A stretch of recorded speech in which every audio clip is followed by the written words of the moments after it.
మహిళా నాయకురాలు విజయశాంతి ప్రతిపక్షాలపై ఘాటు వ్యాఖ్యలు చేశారు.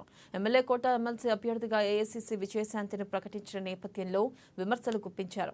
రాష్ట్రంలో బీజేపీ బీఆర్ఎస్ మధ్య లోపాయకారి ఒప్పందం జరిగిందని తీవ్ర ఆరోపణలు చేశారు. తాము తెలంగాణలో ఉద్యమకారులమని, ఉద్యమకారినిగా కాంగ్రెస్ ప్రాధాన్యం ఇచ్చిందని పేర్కొన్నారు.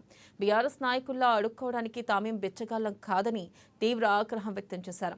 కేసీఆర్ను ఓడించేందుకు బీజేపీ నాయకులు తనను వారి పార్టీలోకి ఆహ్వానించారని, కానీ లోపల మాత్రం బీజేపీ బీఆర్ఎస్తో చీకటి ఒప్పందం చేసుకున్నారని వెల్లడించారు. అందుకే తాను బీజేపీ నుంచి బయటకు వచ్చినట్లు ఆమె పేర్కొన్నారు.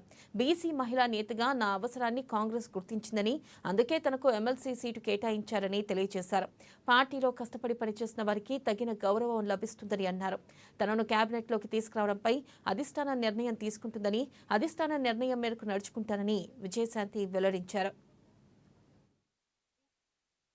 చిత్తశుద్ధితో పనిచేస్తానని కూడా సందర్భంగా తెలియజేసుకుంటున్నాను. ఎందుకంటే కొంతమంది అపోజిషన్ లో ఉన్నవాళ్ళు ఎన్ని రకాల ఇబ్బంది పెట్టాలో మా ప్రభుత్వాన్ని పడుతున్నారు. అయినా ముఖ్యమంత్రి గారు దాన్ని తిప్పి కొడుతున్నారు, మంత్రులు తిప్పి కొడుతున్నారు, కార్యకర్తలు తిప్పి కొడుతున్నారు. వీళ్ళ ఆటలు చెల్లవు. ఎందుకంటే 7 లక్షల కోట్లకు అప్పుకెళ్ళిపోయింది ఈ రాష్ట్రం. ఎవరు వాళ్ళు అంటే కేసీఆర్ గారు పుణ్యం అంటూ.